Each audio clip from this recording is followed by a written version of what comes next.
There is only one name in all the earth for salvation, whereby we must be saved.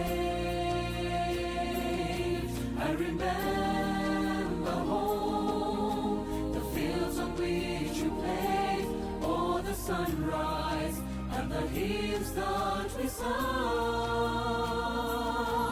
Through the Holy Ghost, I receive the power. I'm going home. Comment dire « je t'aime » ? Ici, nous sommes dans un contexte précis. C'est le vécu quotidien dans un foyer. C'est l'activité d'un foyer, l'atmosphère qui doit régner dans un foyer. Et c'est pour ça que on a commencé avec « comment dire je t'aime ».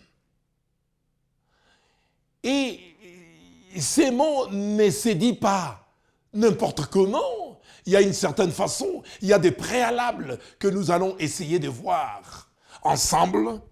Bien sûr, nous allons commencer avec une illustration de ce couple dont le mari s'appelle Jean et la femme Marie. Donc, lorsque Jean est rentré du travail, il a, bien sûr, serré la main à sa femme, Marie dans ses bras, et l'a embrassée. Mais elle n'a rien répondu. Vous voyez ? Donc le mari l'a embrassée, mais Marie n'a rien répondu. Il n'y a pas vraiment de feedback. Quand il a jeté son manteau et enlevé ses chaussures pour se détendre dans le salon, elle était furieuse. Elle était furieuse du désordre. Et elle n'a pas vraiment donné, en tout cas, une réaction positive à son mari. Par contre, elle était furieuse parce qu'il y a des choses qui ne l'ont pas enchantée, qu'elle a trouvées dans la maison. Et quand le mari a essayé de mettre son bras autour du cou, cette nuit-là, elle s'est déplacée à l'autre côté du lit. Elle n'a pas voulu. Quel est alors le problème? Donc nous voyons que Marie, la réaction de Marie à l'égard de son mari, bien entendu, est négative. Marie n'est pas contente. Mais Jean, c'est le nom du mari, donc Jean est content. Mais Marie ne l'est pas. Quel est le problème? Donc, la première chose qui saute aux yeux, c'est l'identification. Il y a ce qu'on appelle crise d'identification. En d'autres termes, Jean et Marie sont différents. Il existe 3 grands types d'amants. 3 grandes façons d'exprimer son amour à l'égard de son conjoint. Donc, le premier type est un caractère visuel. C'est-à-dire la personne visuelle exprime l'amour d'une manière qui peut être vue. Vous voyez? Arrêtons là. La première d'abord exprime son amour d'une manière qui peut être vue. La première d'abord, la première. C'est ça. Donc c'est la première façon d'exprimer son amour. Donc on veut voir. Il veut voir, l'autre veut voir la réaction, voilà. D'une manière tout à fait tangible, quoi. Et le deuxième type d'expression de l'amour, c'est les types, disons, auditives. Retournez un peu, retournez, auditive, retournons un peu là-bas. Auditive. Donc, c'est un amour qui s'exprime d'une manière qui peut être entendue. Et oui, à partir de là. Donc, vraiment, quand il dit je t'aime, il faut que vraiment on entende. Hein, et que l'autre entende. Et la troisième manière, c'est la manière qu'on appelle kinesthésique. Kinesthésique, pardon.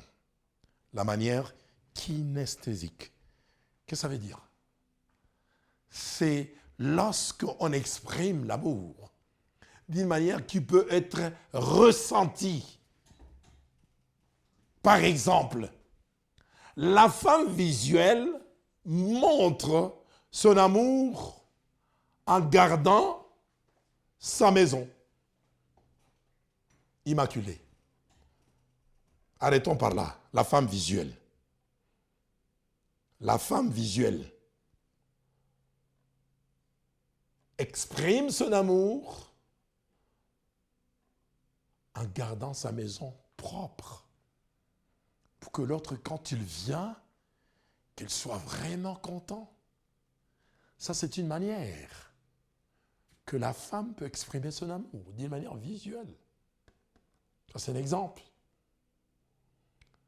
La deuxième exemple, c'est-à-dire l'exemple auditif. C'est-à-dire, quand on dit « je t'aime », il faut que l'autre entende. Il faut que l'autre entende « je t'aime ».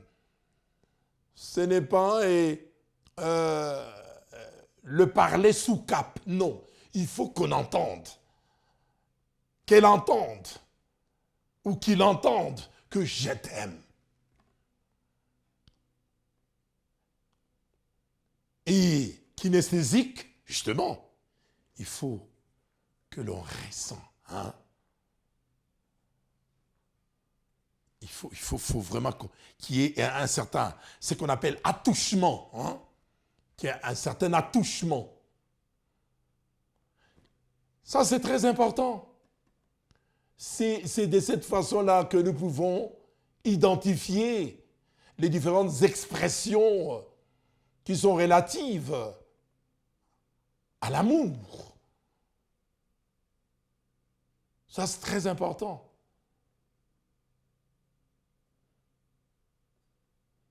Et d'une manière générale, toutes ces expressions-là, tous ces types-là qui expriment l'amour doivent se vivre. Le couple apprend beaucoup de choses. L'un tout comme l'autre apprennent ensemble à se connaître. Eh bien ici, par exemple, Salomon, dans le livre des Cantiques a sa façon vraiment érotique d'exprimer l'amour envers son conjoint. De façon vraiment poétique.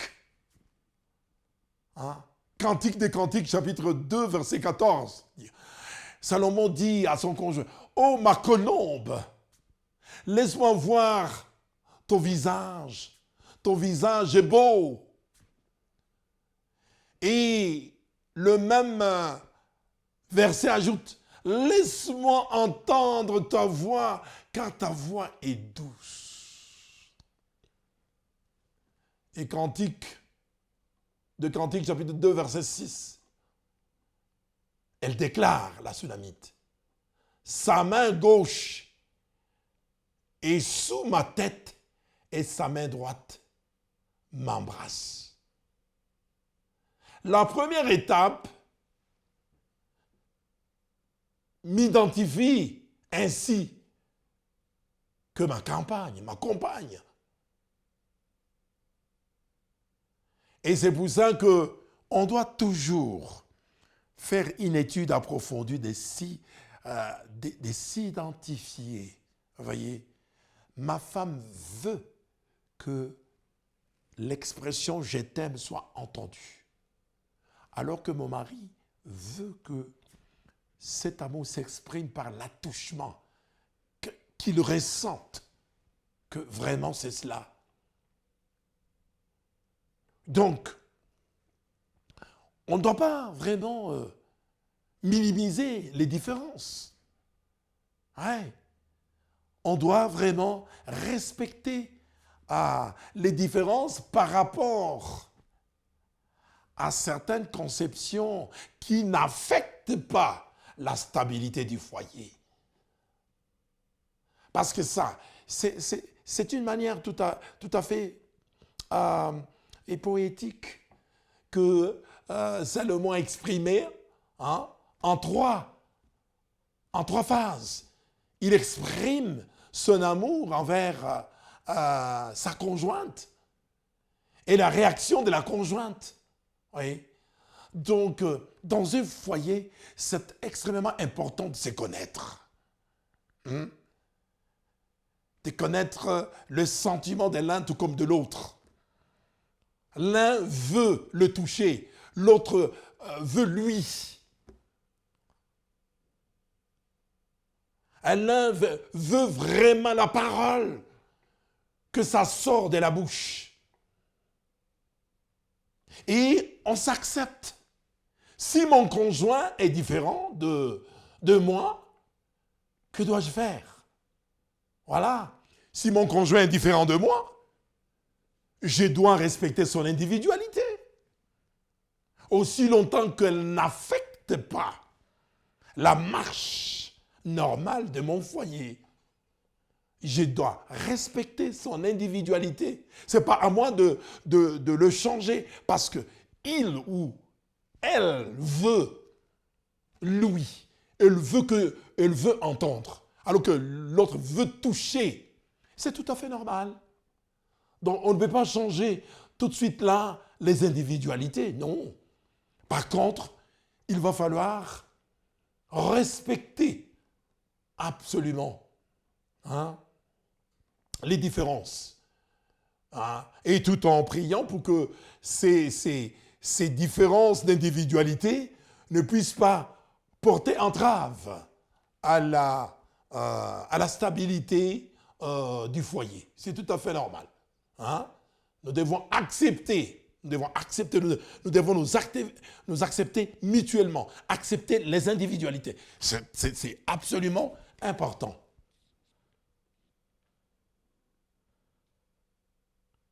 Eh bien, la deuxième étape, bien sûr, il faut non seulement accepter, mais il faut respecter. Dans un foyer, le respect mutuel est de mise. C'est très important. Nous ne sommes pas du tout taillés de la même façon. Bien sûr, nous partageons la même foi, le même Dieu, mais les personnalités se diffèrent. Et il va falloir le respecter. C'est pourquoi Psaume 139, verset 15, 16, il est dit « Mon corps n'était point caché devant toi, lorsque j'ai été fait dans un lieu secret. Quand je n'étais qu'une masse informe, les yeux me voyaient. » Donc, si j'essaie de changer la personnalité de mon partenaire, je joue le rôle de Dieu. Arrêtez là. Personne ne peut jouer le rôle de Dieu. Ou bien, personne. Laissons Dieu être Dieu. Il est le créateur et nous sommes les créatures. Nous devons toujours nous laisser façonner par lui. Parce que c'est lui qui nous a créés. Et c'est lui qui a cette capacité de nous recréer. C'est lui seul. C'est très important. Et même sur le plan d'autrui, relation avec l'autre, il est aussi très important. Parce que lorsque je respecte l'autre, il y aura de l'harmonie. L'harmonie n'est pas un fait du hasard, pas du tout.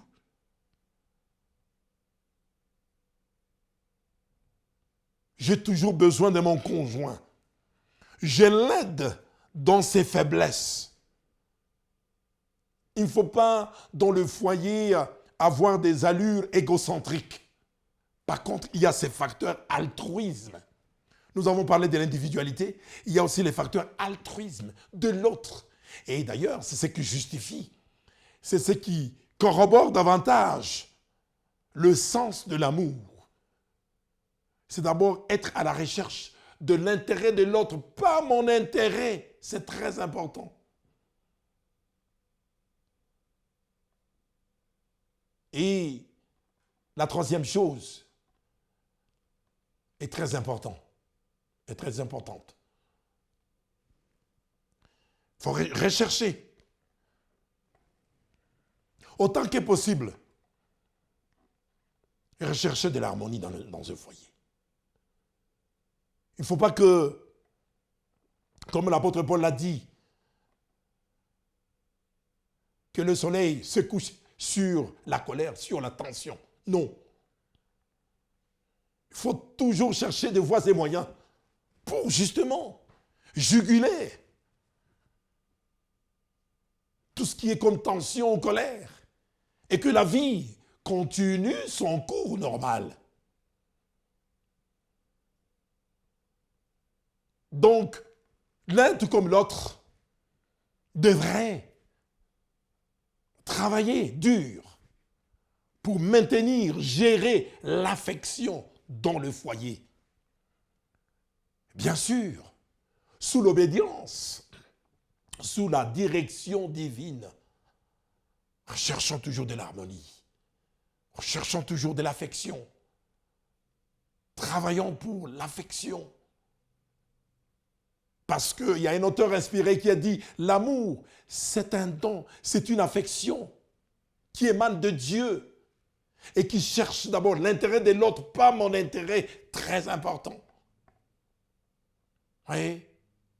Donc tout cela doit être pris en compte dans les cadres de faire épanouir, de faire développer l'affection ou l'amour dans un foyer. On continue. Très important. Vous voyez, mes chers amis, quand nous regardons les choses de plus près,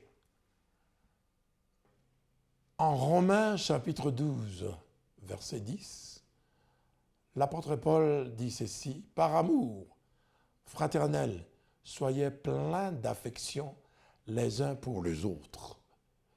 Par l'honneur, usez de prévenance réciproque. » Ça, effectivement, c'est les grands principes de l'altruisme. La racine de chaque conflit est soi d'abord. Quand on est égocentrique, soi, on veut tout attirer vers soi. Et par conséquent, il y a problème.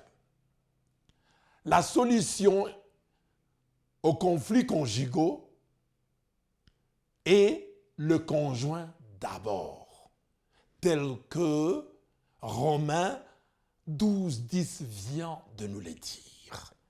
D'abord l'autre, pas moi. Que je m'évertue d'abord envers l'autre, à satisfaire l'autre. Qui est l'exemple suprême de ce principe? Les autres d'abord. Philippiens chapitre 2, verset 3 à 5 dit « Que l'humilité vous fasse regarder les autres comme étant au-dessus de vous-même. Ayez en vous les sentiments qui étaient en Jésus-Christ. » Jésus a-t-il apprécié l'agonie de la croix? Bien sûr que non. Mais parce qu'il avait besoin d'elle pour mourir. Il est allé au calvaire et est mort pour moi. Il est notre exemple. Il n'était pas mort pour lui, il est mort pour moi, pour vous et pour moi. Et en appliquant ce principe d'altruisme, les foyers de Jean et de Marie pouvaient encore retrouver de l'harmonie. Il y a donc 3 manières de dire je t'aime. Voilà maintenant. Les 3 manières sont voir, entendre et ressentir. Alors, la question peut se laisser poser. Quelle est alors la meilleure des choses? Celle que mon conjoint préfère?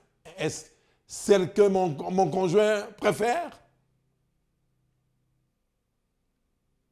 Bien sûr que oui. On doit toujours se tourner vers l'autre. Avant son ascension, Jésus, le plus grand amant du monde, a fait cette promesse. Jean 14, versets 1 à 3. Je vais vous préparer une place. Et si je m'en vais, je reviendrai et je vous prendrai avec moi, afin que là où je suis, vous y soyez aussi. Et en raison de mes limites humaines, lorsque j'interagis avec mon amant terrestre, un mode est dominant. Voir, entendre et toucher. Mais quand Jésus reviendra, toutes les limitations disparaîtront. Je les verrai et je l'entendrai. Je serai touché par sa glorieuse présence. Quel jour glorieux ce sera. Arrêtons. Je le verrai. Je vais entendre, je le verrai. Je vais toucher vraiment la réalité de sa gloire. Ça, c'est vraiment fascinant comme expression. Le toucher, le voir, lui, en l'entente. La seconde venue du Christ est mentionnée plus de 2000 fois dans les Écritures. À titre d'exemple, nous avons Enoch, le Seigneur est venu, dans la prophétie d'Enoch. Elle est stipulée, le Seigneur est venu avec ses saintes myriades. Jude 14. Daniel a dit, le Dieu de cieux suscitera un royaume. Daniel 2, 44. Ce même Jésus viendra ainsi de la même manière. Paul dit, le Seigneur lui-même descendra du ciel avec un cri. 1 Timothée chapitre 4, verset 16. Pierre, le jour du Seigneur viendra comme un voleur dans la nuit. 2 Pierre, chapitre 3, verset 10. Jean, Amen, viens Seigneur, Jésus. Apocalypse, chapitre 22, verset 20. Eh bien ça, arrêtons là. C'est la dernière prière que Jean a offerte. Jean le révélateur. Viens Seigneur. La Bible nous parle des dernières prière offerte par les patriarches. Mais celle-ci est la suprême. C'est notre espérance par excellence. Voir Jésus revenir dans les nuits. Nous devons toujours, dans les contextes du foyer, nous devons toujours faire de cette dernière prière de Jean le révélateur, notre.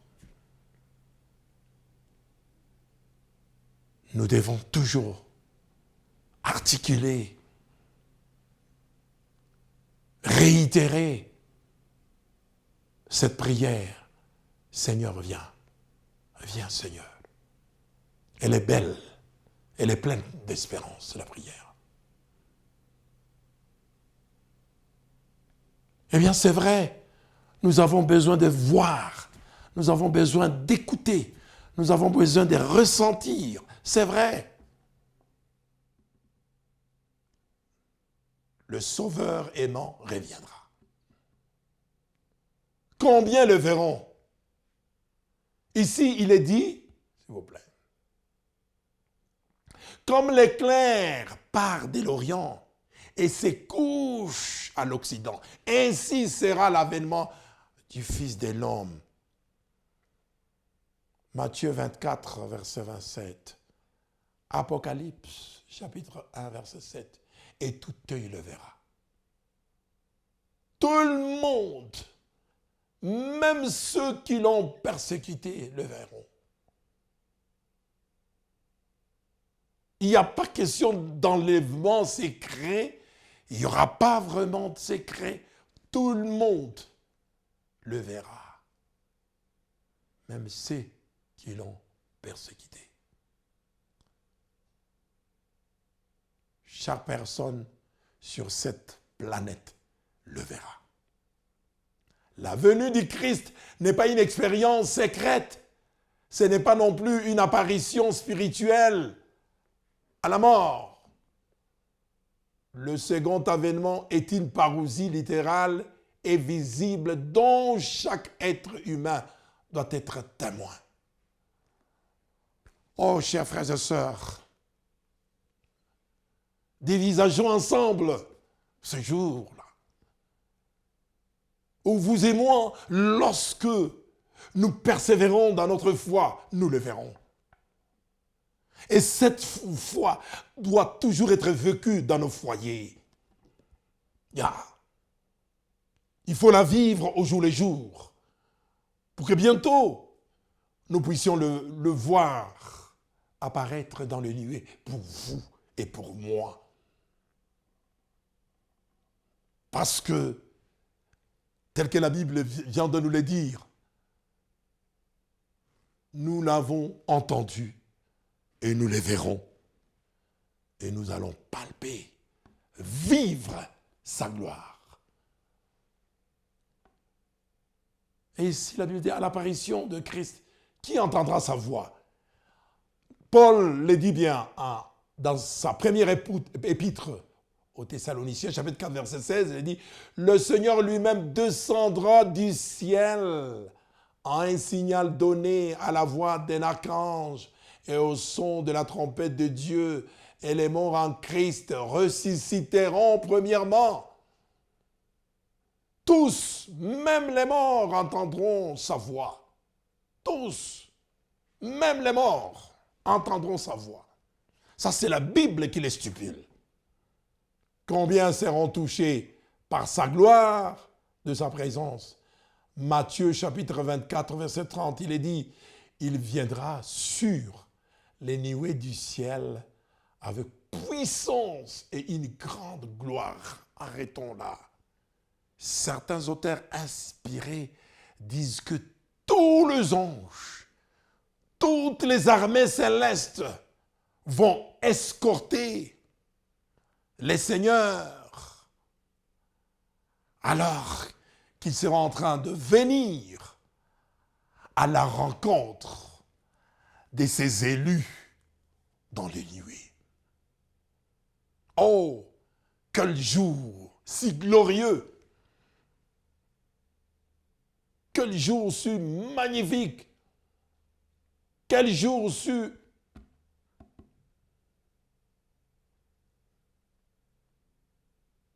incommensurable, indescriptible, que vous et moi attendons. En Apocalypse, chapitre 6, verset 14, il nous dit que des événements catastrophiques auront lieu. Le ciel se pliera comme un parchemin. Les montagnes bougeront de leur position. Les îles vont disparaître. Toutes les banques seront vides, car l'argent ne vaudra rien. Le lieu de plaisir sera désert, car le plaisir se transformera en folie. Les débits des boissons fermeront, car l'alcool deviendra le carburant des flammes. Les maisons de prostitution seront fermées, car les prostituées n'auront plus de clients. Arrêtons un petit peu là. Donc aujourd'hui, les gens disent, Oh, mangeons et buvons, car demain nous mourrons. Nous sommes en train de vivre les jours de Noé.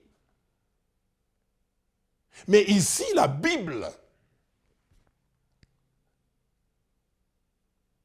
nous dit très bien que tous ces gens qui se réjouissent aujourd'hui, qui pensent que le monde va continuer dans sa marche infernale, ils se trompent. Parce que sous le soleil, Salomon l'a dit, il y a toujours un commencement et une fin.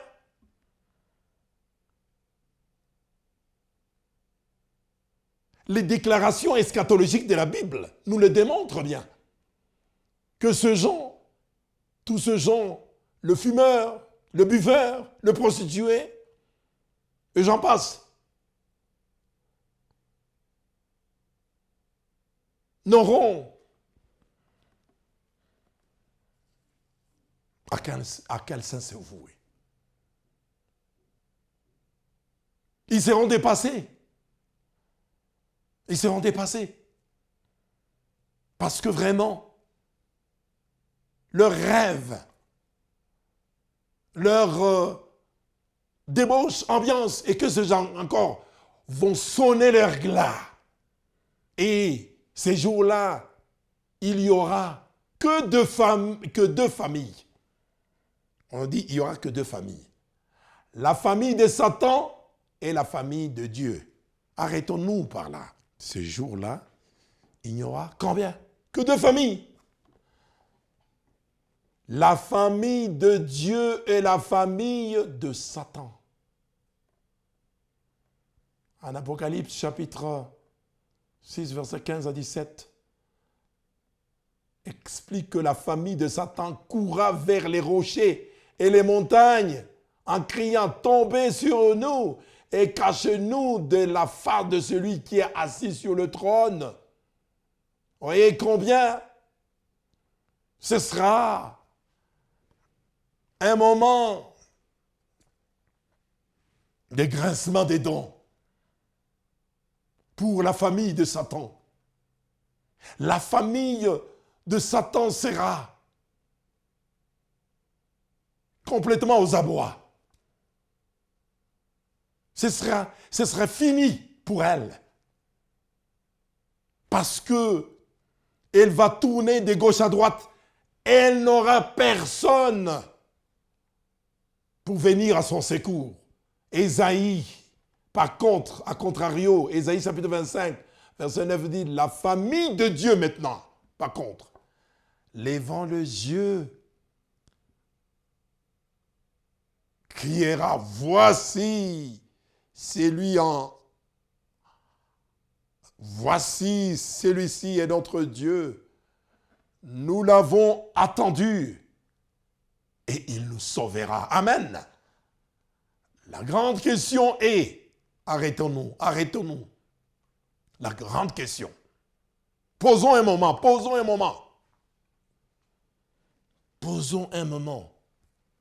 Chers frères et sœurs, il faut que chacun d'entre vous se pose la question de savoir, suis-je prêt vraiment pour la venue de Jésus? Moi, personnellement, dans mon âme, dans ma conscience, suis-je vraiment prêt pour la venue de Jésus? Ça, c'est une question très importante. Et sinon, quel changement dois-je apporter pour être prêt? Je dois, bien sûr, apporter des changements dans ma vie. Et demander à celui seul qui peut me changer. Donc ici, quand je dis dans ma vie personnelle, ma vie de ma famille, la vie de mon épouse, ma vie, la vie de mes enfants, on y travaille. On recommande toutes ces vies à Jésus pour qu'il puisse les changer. Et pour que ma famille, pour que toute la famille soit prête à rencontrer le Seigneur des Seigneurs dans le nuée. Donc, ici, il y a une proposition, par exemple, d'une prière que je peux offrir à Dieu par rapport à la préparation pour la parousie, pour sa venue, pour sa bienheureuse espérance. Je peux par exemple dire, cher Seigneur, je t'aime. Cher Seigneur, je t'aime. Je vais te voir, t'entendre, être touché par toi et vivre avec toi pour l'éternité. Je reprends encore la prière, Je vais dire à Dieu, avec beaucoup de solennité, d'humilité, que Seigneur, cher Seigneur, je t'aime. Je vais te voir, t'entendre, être touché par toi et vivre avec toi pour l'éternité. S'il te plaît, change ma vie et prépare-moi pour la venue et prépare-moi pour l'éternité. Parce que nous-mêmes, nous ne pouvons pas nous changer. C'est celui qui a la puissance, c'est lui qui a tout créé par sa puissance, c'est lui qui a la puissance régénératrice de notre personne, à qui nous devons offrir cette prière de changement. Et vous pouvez toujours renchérir dans cette prière. Fais de moi famille. Fais de ma famille la famille de Dieu. Arrêtons-nous là. Fais de ma famille, fais de mon foyer la grande famille de Dieu. En d'autres termes, fais en sorte que mon foyer fasse partie de la grande famille de Dieu qui va accueillir le Seigneur dans le nuée. Ça, c'est très important. Ici, j'attire votre attention sur la dernière phrase de la prière. Voyez, fais de mon foyer la famille de Dieu, que j'en fasse partie. Est-ce votre prière également ce matin? Nous avons des foyers. Que cette prière sincère de cet homme-là soit aussi nôtre. Dire avec beaucoup d'humilité, avec le pardon de nos péchés, avec condescendance, que Seigneur, fais de mon foyer la grande famille de Dieu. En d'autres termes, Seigneur, que tu fasses en sorte que mon foyer, c'est-à-dire ma femme, mes enfants et moi-même, quand tu viendras, nous puissions faire partie de la grande famille qui va vivre la gloire de ton avènement. C'est ce qui est important, mes chers amis. Et finalement, c'est quoi? C'est l'aboutissement de toute chose. Un aboutissement heureux d'un foyer heureux. C'est de voir que ce foyer fera partie de la grande famille de Dieu qui va vraiment vivre cet événement culminant, grandiose. Cet événement qui dépasse même l'entendement humain. La glorieuse venue du Seigneur. Oh, que ma famille dise, voici celui en qui nous avons eu confiance. Il vient nous sauver. Que ces paroles puissent être les vôtres. À chaque instant, à chaque heure, à chaque minute. Que chaque foyer soit en relation intime et constante avec Christ. Pour ne pas, ce jour-là, être pris au dépourvu. Mais par contre, pour célébrer la louange de sa venue, célébrer la louange de sa gloire, parce qu'il vient bientôt nous prendre. Que le Seigneur vous bénisse, que le Seigneur prenne soin de vous, alors que vous continuez à persévérer, alors que vous continuez à lui obéir à travers sa parole, à travers ses commandements, et surtout à entendre sa voix au jour le jour, à le toucher, à ressentir sa présence dans votre foyer d'éternité en éternité. C'est ma prière pour vous et pour moi. Au nom de Jésus. Amen.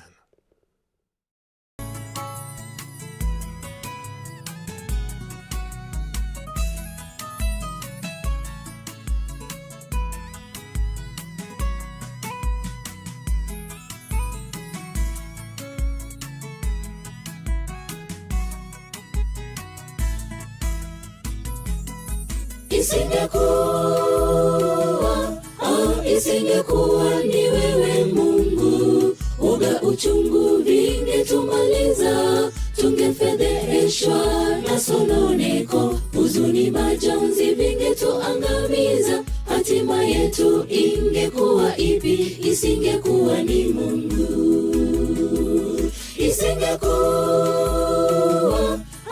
Isingekuwa ni wewe Mungu, uga uchungu vingetumaliza, tungefedheheshwa na sononeko, huzuni majonzi vingetuangamiza, hatima yetu ingekuwa ipi? Isingekuwa ni Mungu.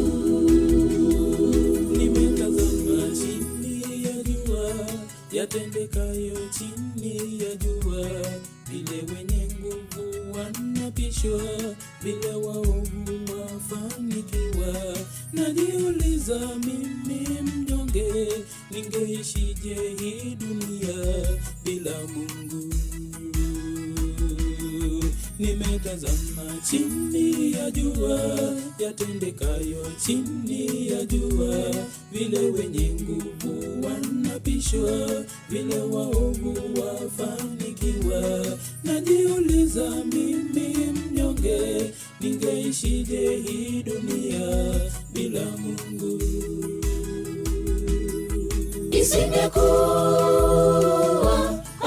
Isingekuwa ni wewe Mungu, uga uchungu vingetumaliza, tungefedheheshwa na sononeko, huzuni majonzi vingetuangamiza, hatima yetu ingekuwa ipi? Isingekuwa ni Mungu.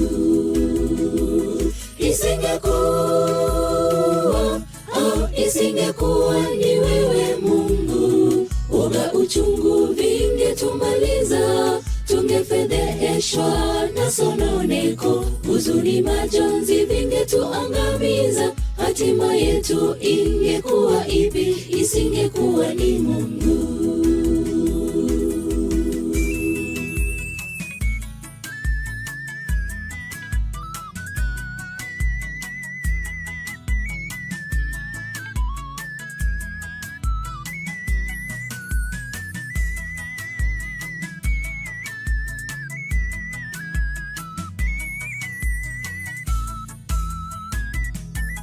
Nakumbuka pale Edeni, mwanadamu alipoasi, angepotea kifo cha milele. Isingekuwa ni wewe Mungu, akamtoa mwanao wa pekee, akaja kutufilia tukapona. Nakumbuka pale Edeni, mwanadamu alipoasi, angepotea kifo cha milele. Isingekuwa ni wewe Mungu, ukamtoa mwanao wa pekee, akaja kutufilia tukapona.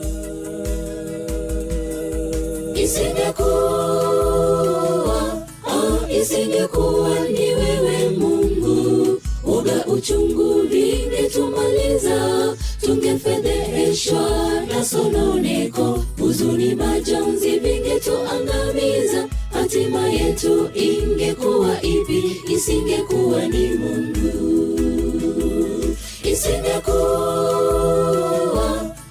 Isingekuwa ni wewe Mungu, uchungu vingetumaliza, tungefedheheshwa na sononeko, huzuni, majonzi vingetuangamiza. Hatima yetu ingekuwa ipi?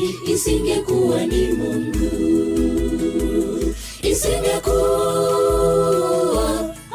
Isingekuwa ni wewe Mungu. Uga, uchungu vingetumaliza, tungefedheheshwa na sononeko, huzuni, majonzi vingetuangamiza. Hatima yetu ingekuwa ipi? Isingekuwa ni Mungu.